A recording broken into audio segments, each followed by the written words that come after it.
Obrigado, pastor Dalton. Boa noite, meus irmãos. Pastor, parece até que o irmão leu o meu esboço, a minha introdução era exatamente essa. Que nós estamos vivendo essa semana, né, da tradição no Brasil, falar tanto da ressurreição agora, de Cristo, algo que a gente todo domingo prega, né? E é muito importante para nós aproveitarmos essa oportunidade para, mais uma vez, abordar este assunto. A mídia, sempre oportuna, traz para a vitrine produtos, né, para todos os gostos, né? Então, temos artigos com aspectos, com áreas científicos, vimos filmes sendo reprisados, filmes falando da ressurreição de Cristo sendo reprisados na televisão, teatro em cidades cenográficas, onde as pessoas vão lá para assistir os últimos acontecimentos da vida de Cristo e a sua ressurreição. Enfim, teve assunto moldado para todos os gostos. Fato é que a ressurreição do Senhor Jesus mudou a história da humanidade. E daí a importância de nós falarmos, refletirmos sobre isso nesta noite. Mas eu quero convidar o querido ouvinte para pensar no seguinte: quais os efeitos da ressurreição de Cristo para a sua vida? A ressurreição de Cristo surte efeitos na sua vida? Eu quero instigar o meu querido ouvinte a pensar sobre isso. De forma prática e extremamente reducionista, você ganhou um feriadão esse ano, por conta da ressurreição de Cristo. Mas isso é o mínimo do mínimo do mínimo do que a ressurreição de Cristo pode trazer de mudança na sua vida. E nós vamos abrir nossas Bíblias em Romanos, capítulo 5, e vamos ver o que Paulo falou sobre isso aos romanos, e que serve para nós, evidentemente, ainda hoje. Romanos, capítulo 5, nós vamos ler o capítulo 5 e o capítulo 6, alguns versículos. Do 5, nós vamos ler apenas o versículo 10.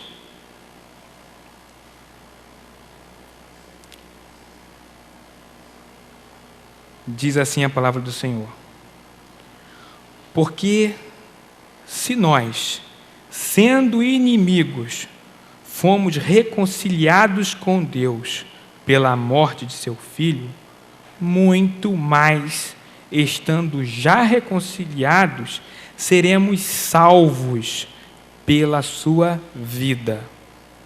E agora, capítulo 6, versículos 3 a 5.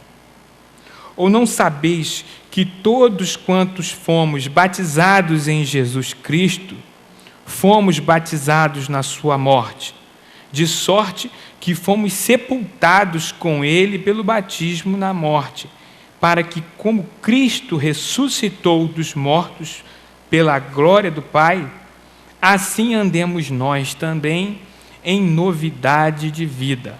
Porque se fomos plantados juntamente com ele na semelhança da sua morte, também o seremos na semelhança da sua ressurreição. Versículos 11 e depois o 22. Assim também vós, considerai-vos como mortos para o pecado, mas vivos para Deus em Cristo Jesus, nosso Senhor. E o 22. Mas agora, libertados do pecado e feitos servos de Deus, tendes o vosso fruto para a santificação e, por fim, a vida eterna. Bom, esses textos, meus queridos, que nós lemos, eles vão falar, o apóstolo Paulo, ele vai falar sobre dentre outras coisas que ele vai ensinar aqui aos romanos, eu vou pensar aqui dois efeitos da ressurreição de Cristo sobre a vida de uma pessoa. O primeiro deles, que eu destaco aqui como primeiro, é a santidade. No versículo 10 do capítulo 5, nós lemos que a morte de Jesus na cruz ocorreu para proporcionar o livramento da consequência do nosso pecado. Jesus pagou o preço dos nossos pecados com a sua vida. E isso tornou possível a reconciliação. Fomos reconciliados com Deus, porque não é possível um Deus puro, justo, viver em comunhão com o homem pecador. Algo precisava ser feito. Só que o homem, cheio de pecado, não tinha como resolver esse estado de decadência. Só poderia haver uma providência a ser tomada da parte de Deus, que é todo-poderoso e é amor. Então esse Deus amoroso enviou Jesus Cristo na cruz para morrer na cruz por nós, enviou Jesus ao mundo para morrer na cruz por nós, e assim, com o seu sangue, pagar o resgate pelas nossas almas. E assim nós fomos reconciliados. O homem precisava, portanto, ser purificado do pecado. A genuína reconciliação, portanto, desse indivíduo se dá quando ele se compromete com a santidade. O batismo é o ato que sela esse compromisso. O apóstolo Paulo vem discorrendo aqui no capítulo 6 sobre esse compromisso que a pessoa salva faz com Deus através do batismo, né? Então, essa vida agora voltada para Jesus, ela vai levar uma vida de santidade. O capítulo 6, versículos 3 e 4, diz assim: ou não sabeis que todos quantos fomos batizados em Jesus Cristo, fomos batizados na sua morte. Isso demonstra que essa nova vida que Jesus proporcionou ao ressuscitar é uma vida nova, uma vida de santidade, uma vida diferente da que a pessoa vivia até então.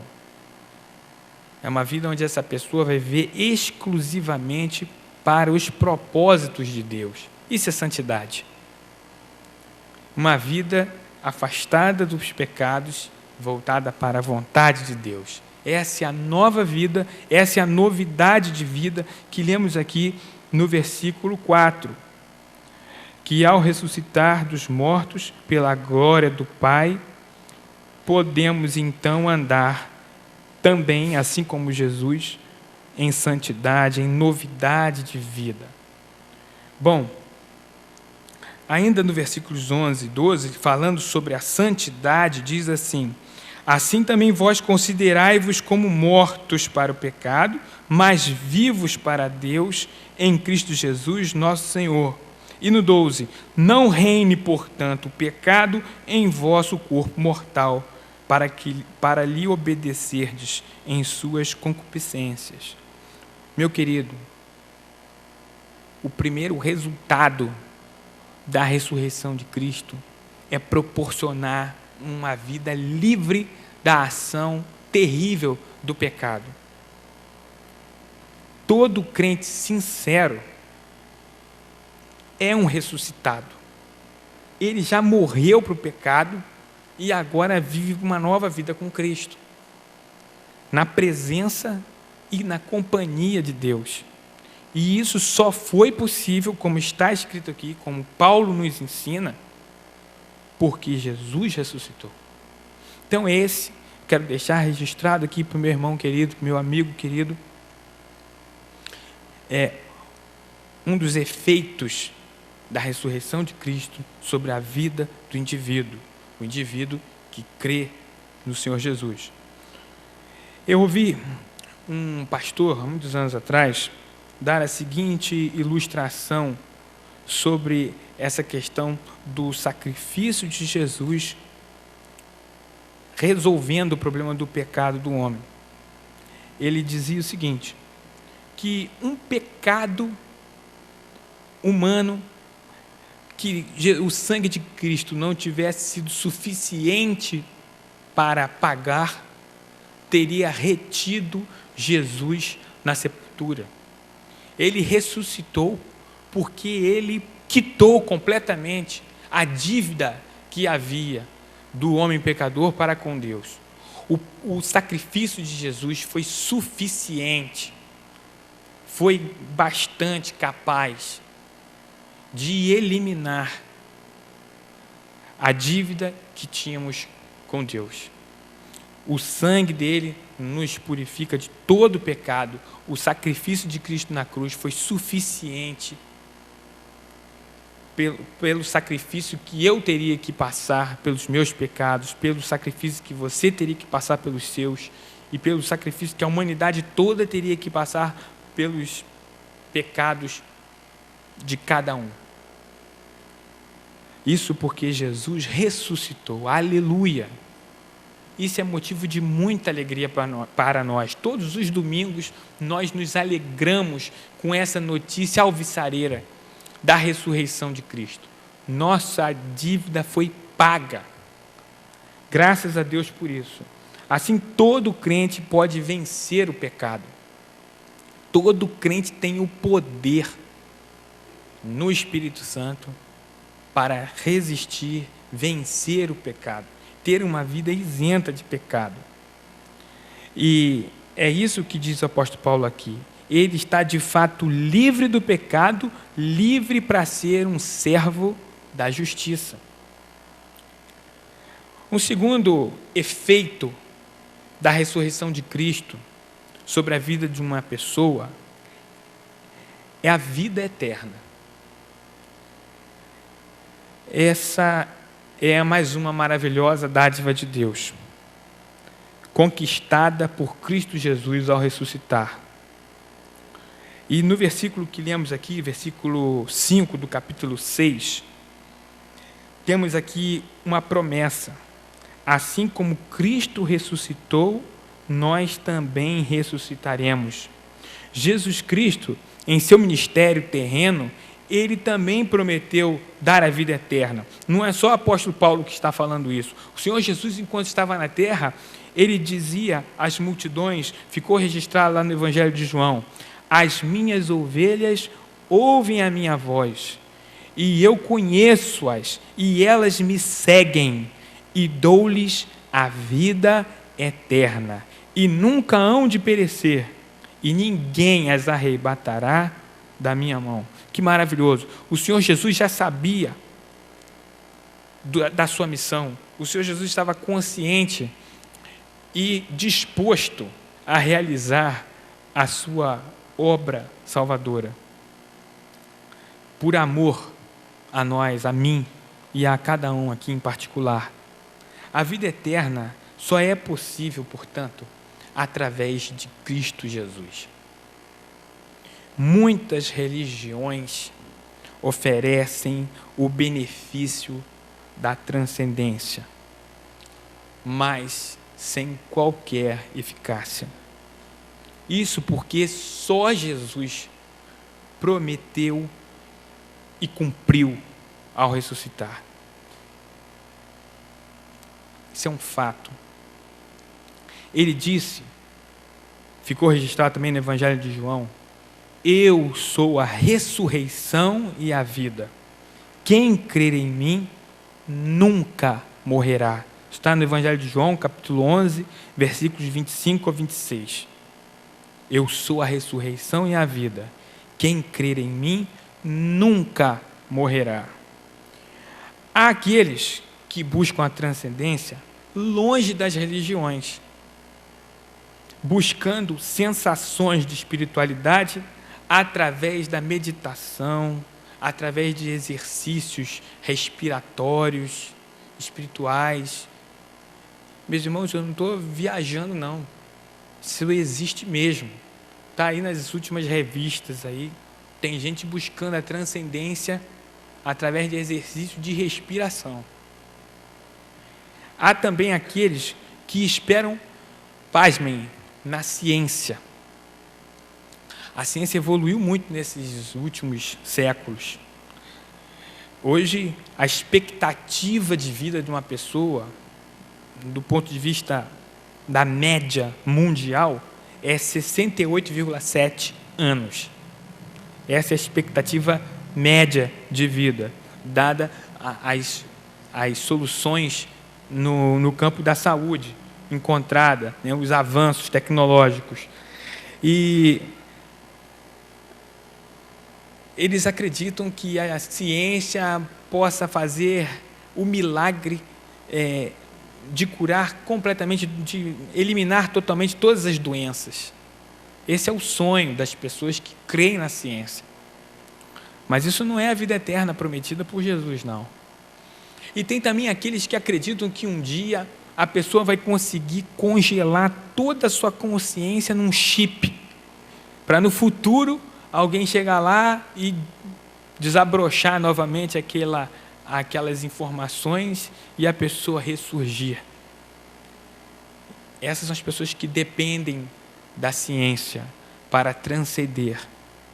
Jesus transcendeu e prometeu isso para você, meu querido. Você não precisa contar com essa possibilidade que é ínfima da ciência te dar isso, porque isso já está garantido nas palavras, na autoridade do Senhor Jesus.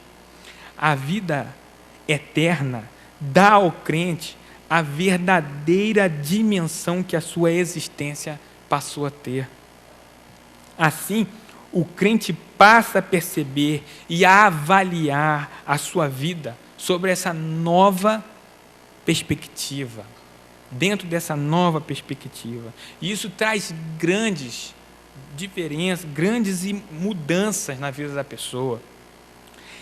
Mas, por incrível que pareça, há ainda cristãos que esperam em Cristo somente nessa vida. Reduz o evangelho, reduz a vida cristã a somente essa realidade terrena. E pregam isso e vendem isso, né? Reduzem a vida cristã só a essa vida. O apóstolo Paulo, também escrevendo aos Coríntios, ele aborda esse assunto. E ele fala: se esperamos em Cristo só nesta vida, somos os mais miseráveis, isto é, dignos de pena, de todos os homens. Imaginem uma pessoa ter consciência da ressurreição de Cristo, mas viver uma vida cristã medíocre, pensando só nos benefícios que Cristo pode trazer para essa existência aqui. É muito pouco. O Senhor Jesus tem muito mais a oferecer. Portanto, meu prezado, se você já tem um relacionamento com Cristo, tome posse do efeito maravilhoso que Jesus conquistou para você ao ressuscitar. Tome posse dessa esperança maravilhosa. E você, que ainda não teve essa experiência pessoal com Cristo, talvez você esteja perguntando: como posso usufruir desse efeito maravilhoso da ressurreição de Cristo? Como posso alcançar essa nova vida, essa vida de qualidade, essa vida de santidade, essa vida que não vai acabar nunca, essa vida eterna? Como eu posso adquirir isso? Como eu posso aproveitar esse grande presente de Deus? Para alcançarmos a vida eterna, é necessário vencermos um grande obstáculo. Vou convidar você a abrir sua Bíblia em 1 Pedro, capítulo 1, de 3 a 5. Lá o apóstolo Pedro nos esclarece qual é o elemento necessário para alguém usufruir dos efeitos da ressurreição de Cristo. 1 Pedro, capítulo 1, de 3 a 5. Diz assim: bendito seja o Deus e Pai de nosso Senhor Jesus Cristo, que segundo a sua grande misericórdia, nos gerou de novo para uma viva esperança, pela ressurreição de Jesus Cristo dentre os mortos, para uma herança incorruptível, incontaminável e que se não pode murchar, guardadas no céu para vós, que, mediante a fé, estáis guardados na virtude de Deus para a salvação, já prestes para se revelar no último tempo.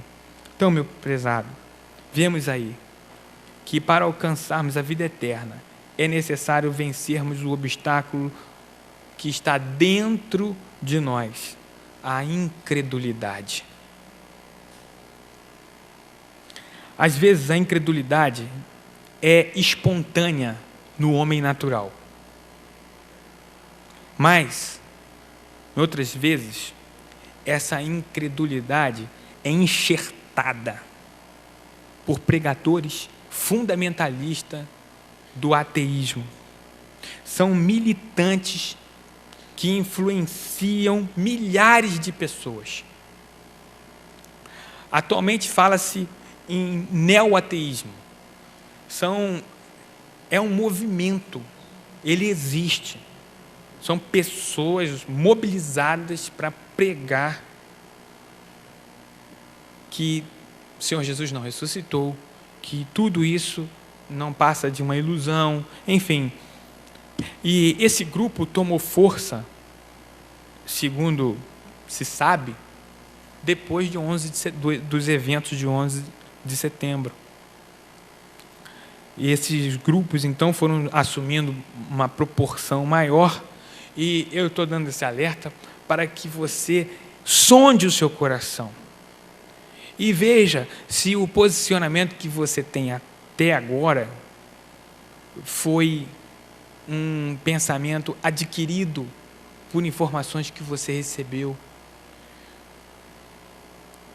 ou se essa dificuldade em se lançar pela fé nessa realidade é uma dificuldade sua mesmo. Essa dificuldade é real. Existem pessoas que têm dificuldade de desenvolver a fé para salvar-se. E, em várias ocasiões, essa dificuldade ficou manifestada em narrativas bíblicas. Por isso que eu gostaria de convidar você a examinar 2 narrativas bíblicas falando aonde essa questão aflora, e eu queria abordar esse ponto. Mateus capítulo 9, 17 a 27, nós encontramos lá a narrativa de um pai desesperado. O filho dele estava possesso por uma casta de demônio poderosíssimo. Os discípulos não conseguiram expulsar o demônio daquele jovem. E quando Jesus se aproximou, logo aquele demônio começou a remexer aquele indivíduo, e o pai, desesperado, estabelece um diálogo dramático com Jesus Cristo. E ele fala assim para Jesus: se tu podes fazer alguma coisa, tem compaixão de nós e ajuda-nos.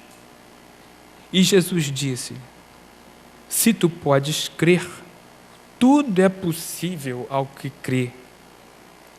E logo o pai do menino, clamando com lágrimas, disse: eu creio, Senhor, ajuda a minha incredulidade. Parece ambíguo, mas é essa a natureza humana. O homem desejando crer, mas reconhecendo que nele havia uma dificuldade, uma incredulidade no seu coração, e ele pede socorro. E em resposta a esse clamor, Jesus é solidário e cura aquele jovem, expulsando dele o demônio. Eu selecionei esse episódio porque mostra claramente aqui que a fé é uma questão de escolha. Agora eu vou mostrar para o querido outra narrativa onde a incredulidade se manifesta claramente numa pessoa, que está lá na narrativa de João, do Evangelho de João, capítulo 20, versículos 19 a 31. Essa está mais relacionada à ressurreição de Cristo. Os discípulos presenciaram a aparição do Senhor Jesus. Eles estavam num ambiente totalmente trancado. E de repente Jesus se apresenta, Jesus ressuscitado já, apresenta-se diante deles e fala: Pai, seja convosco. E ali ocorre um diálogo entre o Senhor Jesus e os discípulos, e depois Jesus desaparece. Mas Tomé, um dos discípulos, não presenciou isso. E quando ele encontra-se com seus discípulos, os discípulos falam: rapaz, você perdeu, o Senhor Jesus apareceu aqui, nós o vimos e tal. E Tomé falou: olha, eu não vou crer nisso. Se eu não ver, se eu não tocar nas suas feridas, se eu não observar, eu não vou crer. E passado 8 dias, o Senhor Jesus aparece novamente. Os discípulos estavam novamente reunidos, a portas trancadas, e o Senhor Jesus, da mesma forma, surge ali no meio deles. E Jesus se dirige a Tomé, e aí nós temos um outro diálogo muito dramático também, que diz assim: depois disse a Tomé: põe aqui o teu dedo e vê as minhas mãos, e chega a tua mão e põe no meu lado, e não sejas incrédulo, Tomé, mas seja crente. E Tomé respondeu e disse: Senhor meu e Deus meu. Ao provar para Tomé que ressuscitara, Jesus faz então uma importante revelação. Ele continua dizendo o seguinte: porque me viste, Tomé, crestes. Bem-aventurado os que não viram e creram. Você também pode ser um bem-aventurado, de ter a fé que salva. Faça como aquele pai, peça a fé na ressurreição de Jesus, peça a fé na eficácia do sacrifício de Jesus na cruz, e tenha a genuína esperança da vida eterna. A Bíblia diz, lá em Romanos 8, 24, palavras do apóstolo Paulo também aos Romanos, ele diz o seguinte: porque em esperança fomos salvos. Ora, a esperança que se vê não é esperança, porque o que alguém vê, como a esperará? Você vai precisar dar esse passo de fé. Ninguém vai dar esse passo no seu lugar. Ninguém pode dar esse passo no seu lugar. Você precisa, por si próprio, dar esse passo de fé na direção de Cristo Jesus. E não haverá uma evidência objetiva da ressurreição de Jesus Cristo. Está em suas mãos escolher crer e reconhecer que Ele precisa ser o Senhor da sua vida para sempre. Não permita, portanto, meu querido, que a ressurreição de Cristo seja apenas um feriadão no seu calendário. Não permita que a ressurreição de Cristo só traga esse efeito para a sua vida. Ele quer ser muito mais do que isso. Ele quer ser o Senhor da sua vida para toda a eternidade. Entregue-se a Cristo Jesus. Você pode fazer isso hoje mesmo, aí onde você está, seja aqui ou na sua casa, onde você está assistindo essa mensagem pela internet. Você pode voltar o seu pensamento para Deus, entregar a sua vida ao Senhor Jesus. Ore falando para Ele: Senhor Jesus, eu entrego a minha vida a Ti. Eu reconheço que meus pecados trazem inimizade entre Ti e mim, que sou pecador, mas eu me arrependo dos meus pecados. Eu quero receber o teu perdão.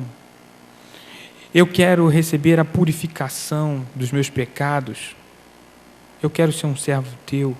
Eu quero essa nova vida de santidade. Eu quero viver para ti, Senhor. Eu quero viver para ti, quero viver eternamente. Eu quero ter essa esperança da ressurreição. Em nome de Jesus. Amém.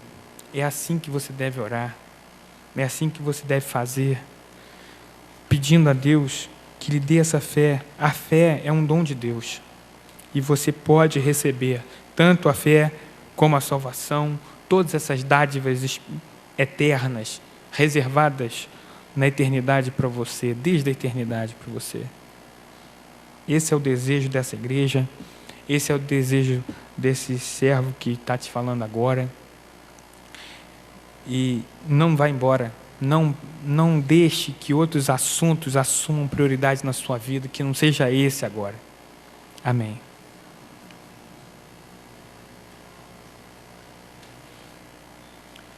Você quer tomar essa decisão, dar espaço de fé, entregar a sua vida ao Senhor Jesus? Faça isso. E quando terminar o culto, nos procure. Pode procurar qualquer membro aqui da nossa igreja, pode